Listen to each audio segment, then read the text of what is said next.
Greetings, dear ones. I am Kryon of Magnetic Service.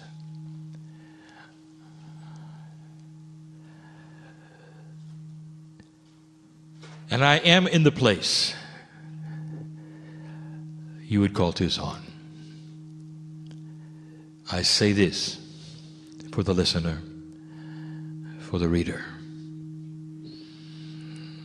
For I see their ears and their eyes in a quantum state with me now. And that's what I want to speak to you about. That is the quantumness of God. That is the puzzle of logic. For what has happened in the city just recently would remain unexplainable to most. Humans won't answer. And there are so many answers from so many places that don't satisfy. And this may be one of them.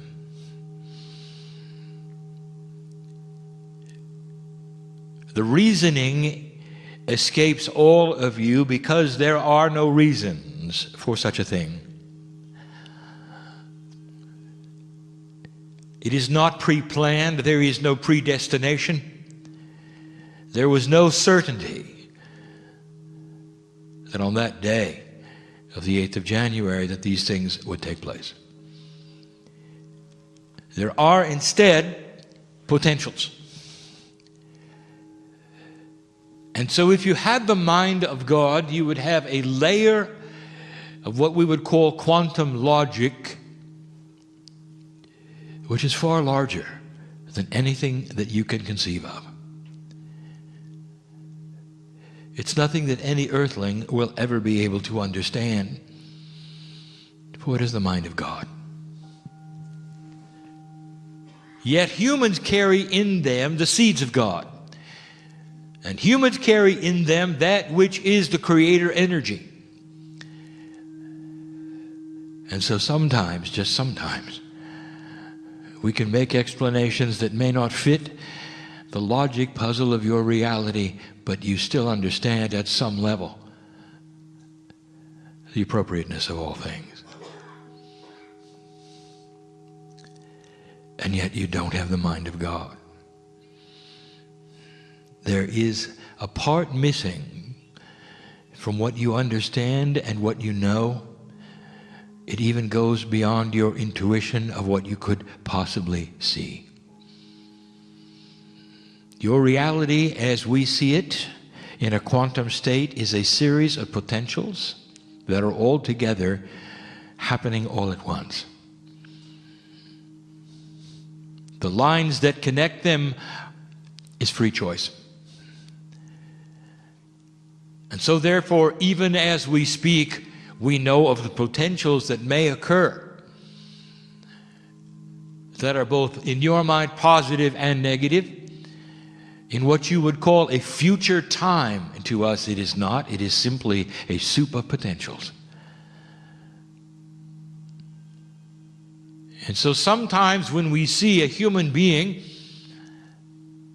with free will and free choice, which is going to do something which you would call a tragedy, and an imbalance take lives, it is a potential on that which is what you might call the screen of what could happen. There's no guarantee. And yet the layers of logic, of spirit, use the synchronicity of what might happen in order to push and pull things around so that if it does, there would be offsetting things that would be positive and good for the planet. And this is the puzzle before you, because it looks like God is involved. And therefore you would say, well then God is involved in the tragedy. Why could this happen? Why would God let this happen?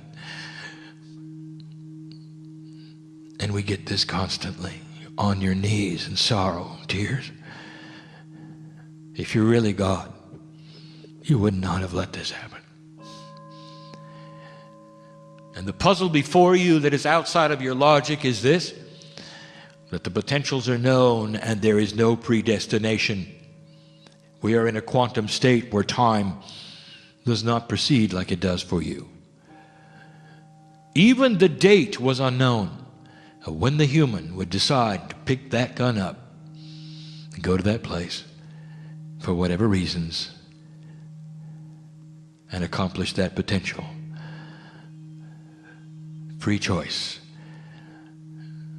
And so it is that which you would call the creative energy or God works with humanity and free choice. It is the test of the planet. It always has been. It is the crux of the energy that is developed here.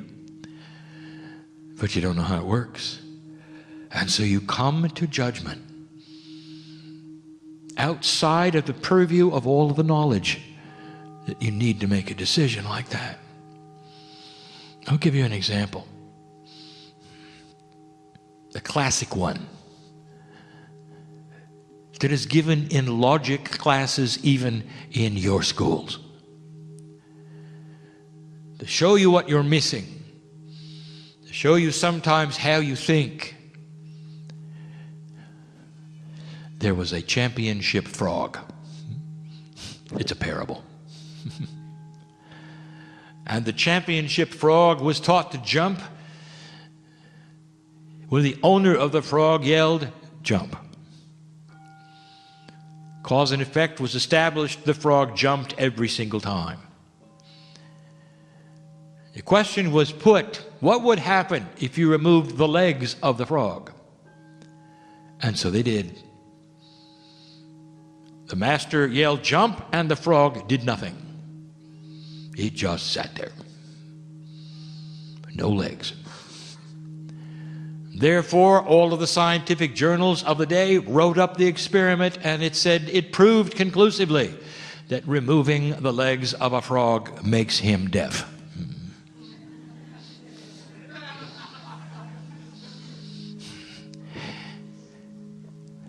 And you'd do that if you didn't know how a frog jumps, wouldn't you?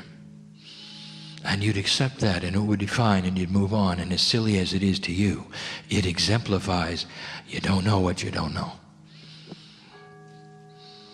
And therefore, your logic is not the logic of God. You don't have the mind of God. You don't have the love of God. But you're learning. I sit in a place of advanced souls, and the things I may tell you now, you already know. You've already dealt with this tragedy. You're already working on it. You already understand part of the puzzle before you, and you're way ahead of me. But there are those listening and reading who need to hear this so that they can put themselves where you are and take that which would seem to be sorrowful and abhorrent and turn it into a compassionate energy that will help this planet in positive ways that you cannot imagine. There is an energy going on this planet right now that is different than any before. Things are starting to happen here. And if you've been alert and astute and taking notes, you'd have noticed that events such as this, whether they are positive or negative, seem to wind up on an international stage where everybody can see it. And it's for a reason. There are reasons for things. And this is one of them. So that you could see the effect of compassion. We have told you the new energy that is being imbued into this planet by the crystalline grid of the ancients, by those living now, by the decisions of the harmonic convergence, by the 2012 alignment, all saying the same thing. Take a look at yourselves. And do not accept these things, whether they are good or bad, negative or positive, as simply things that always are. Look at the things you like and look at the things you don't like. And decide what you're going to do about them. Your action may be sitting in meditation and sending energy to the planet, sending energy even to the one who sits in jail, who is also loved by God.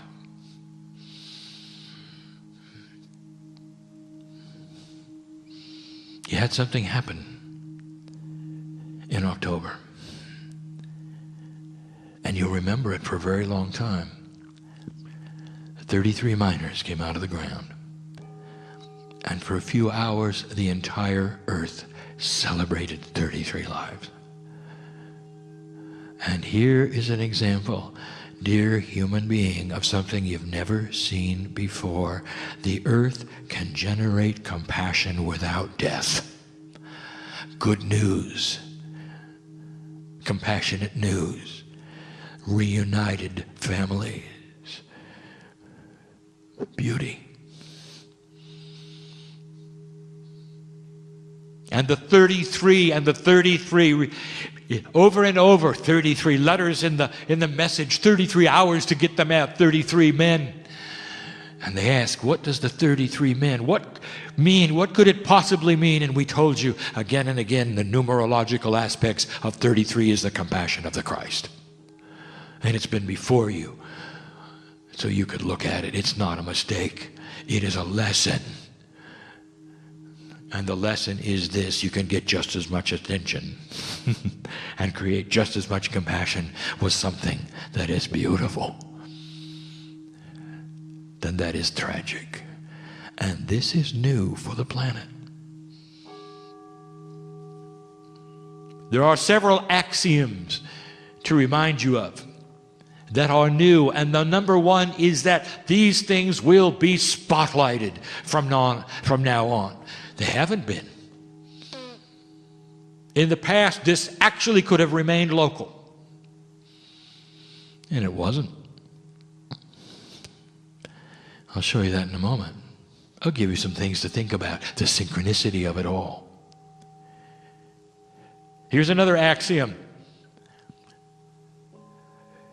that compassion from a light worker has at least 10 times the energy of helping the planet from the compassion of one who is not an old soul and has never awakened to the Creator inside. Therefore, if you're going to have a compassionate action on the planet, let it happen where there are a lot of light workers, you see. Now, Spirit did not create this tragedy, but because Spirit knew of the potentials of it, there were certain kinds of things synchronistically that worked its way. You don't know how a frog jumps. It's going to sound like Spirit planned it, and we did not.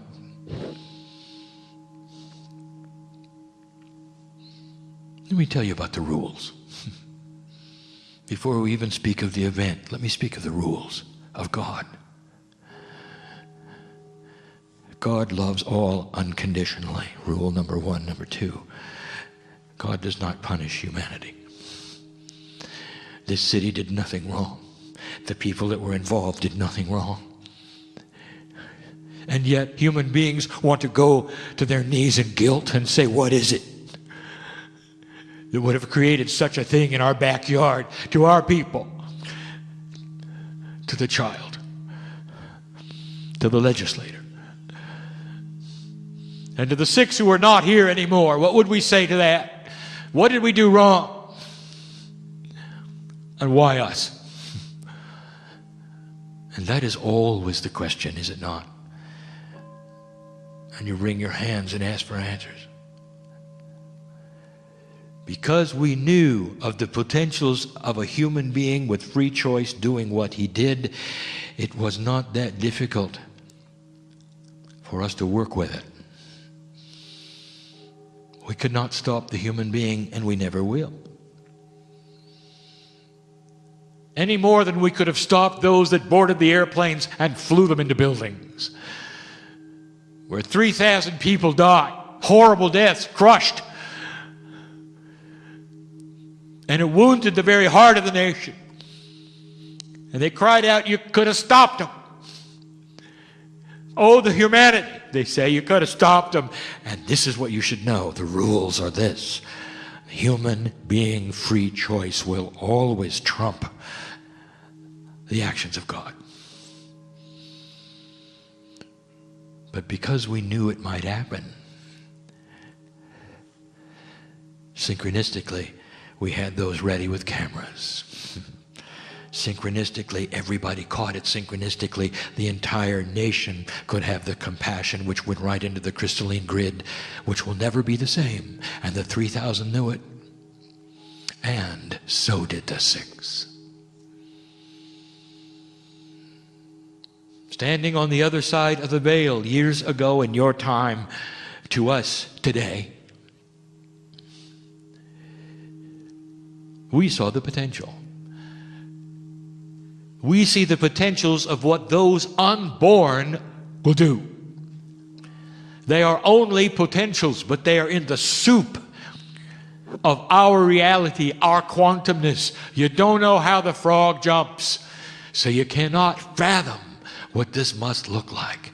It's not predestination.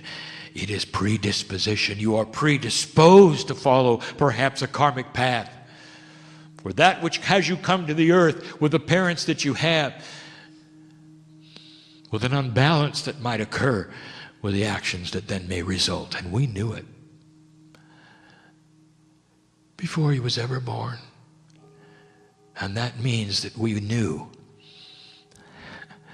at a level you cannot fathom the ones who went there that day to receive the bullet. They knew too. Not consciously. And I spoke to them before they came in. Here's the potential. See it?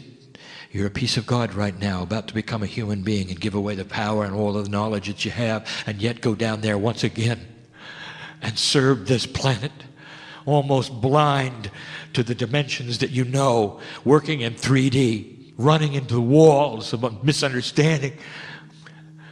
And look at the potential. You might not last long. I spoke to the 9-year-old. My dear, you may only have 9 years, maybe a little more. And you know what she said to me? If it'll help the planet, that's what I'll do. And you wonder why we wash your feet.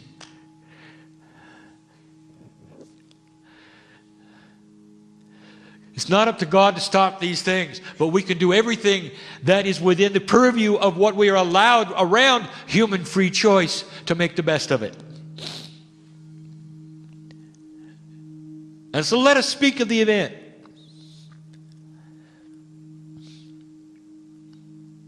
Why Tucson? I want to make a statement so that you'll understand this. For one of the questions is, when can we really truly start the healing of Tucson? When could we say we've turned the page and now we're healing, we've mourned enough, and now we're ready to get into another way where we can heal these lands and these hearts and all that? When will it start? I'll tell you, and you're not going to understand. It started before he was born. It started on January 8th. That the earth would have compassion for what happens here on an international stage, to the point that it would help peace on earth come quicker. And you wonder whether 6... I want to tell you, they're on the other side right now looking back at you. And they're saying to you, we did our part, make it worth it. Make it worth it. We stepped right into it. Why Tucson? Why here? Oh, dear ones, listen to the synchronicity of this and understand. This is a healing place. It's a clean place. The indigenous made it that way. It's a precious place. The ancestors knew of the potentials here. And the purity of the land itself, pristine, could accept this tragedy, and it could go into it in a precious way. without blocking anything. In less than a week, you gather in an international way to honor what? The beauty of gems. It's an artist colony. It's where beautiful things take place. It's the home of authors who have books of love. That's why Tucson. Because it is taken place in the cauldron of wisdom.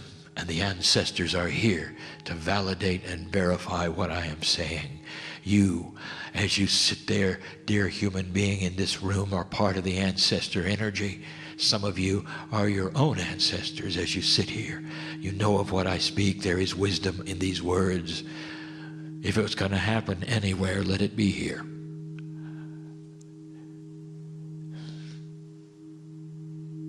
For this is the energy of wisdom. And it will be able to generate a compassion that no other place would understand but this one. For those who deal in art, in music, in beauty, in sound, in light, are wise old souls. And there's a lot of them here.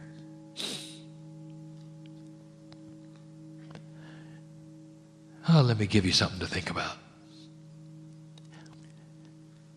And I'll just get right to the elephant under the table. Was it political? Doesn't matter. You cannot assign judgment or blame, and Spirit will not. But here is an interesting fact. Because of the target that he chose, and that which is political, in the tragedy and the attributes of it, it brought the president here. And then it was international, wasn't it? And then it became the compassion of the planet for just a moment, and not the compassion of Tucson or even of the United States. Do you see what that did? We couldn't control the shooter, nor would we ever. Free choice. But the synchronicity around it, let us help make it into a compassionate event that would help the planet. You don't know what makes the frog jump, and some of you are still getting confused. I want to take you back to 1999 to show you how unusual this is. 1999. Two young men walked into a school in Colorado, loaded with weapons. And they proceeded to shoot their classmates. And a lot more than 6 were killed. And you imagine being a parent that day. You send your child to school, you expect them to come home. And the grief was great, and the compassion was great, and the tragedy was there to see, and there was no presidential visit.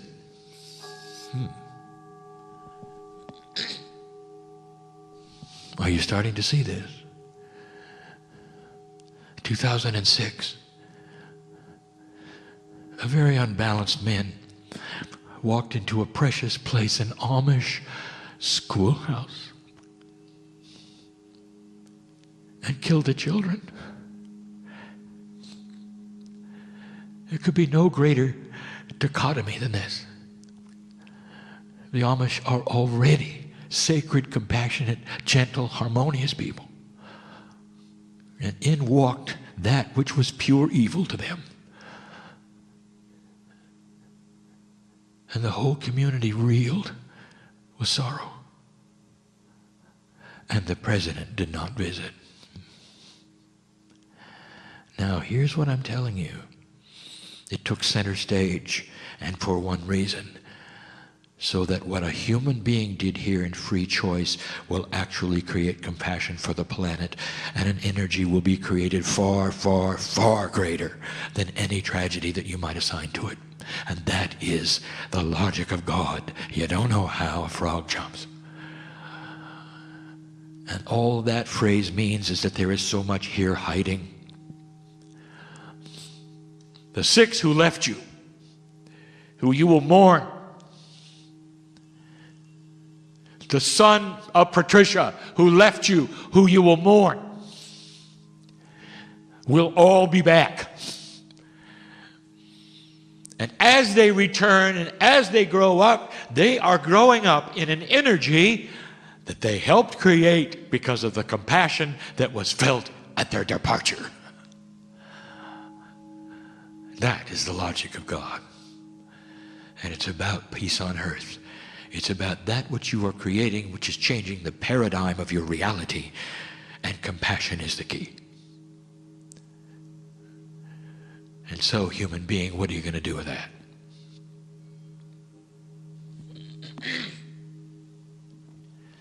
Last week, I gave you a message about the potentials of 2011. And there were those in the room who attended.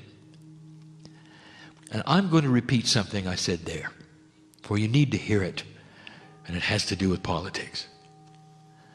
It would seem intuitive to every single human being in the room that in order to accomplish what you do as Americans in Congress, you must have at least 2 parties.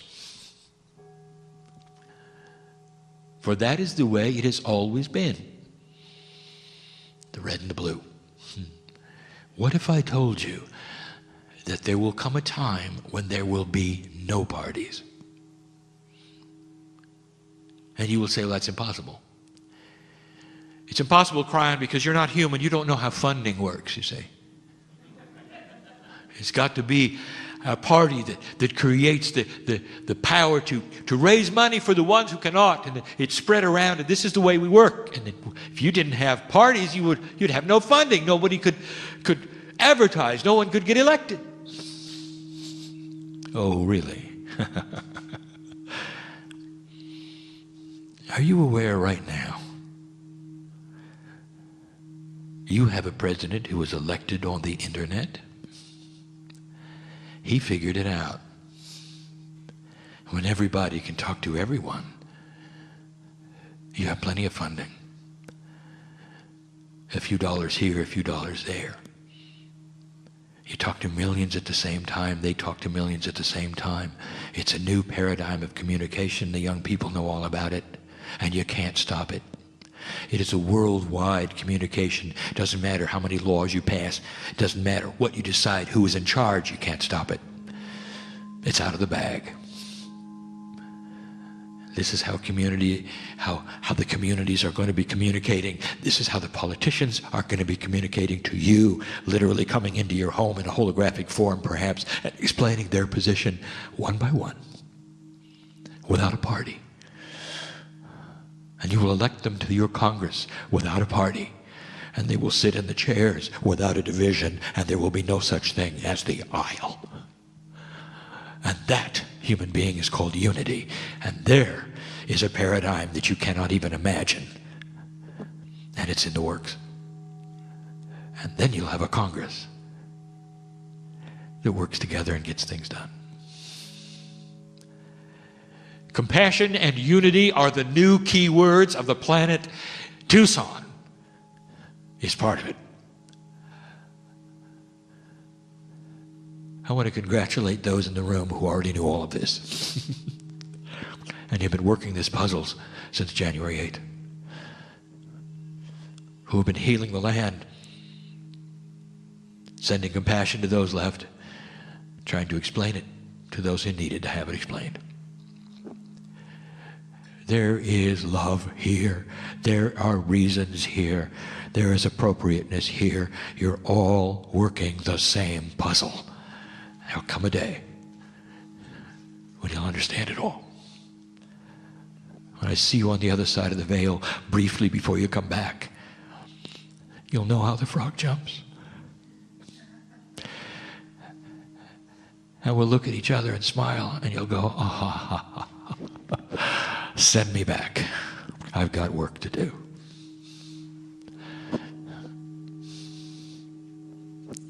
you know that's why I'm here.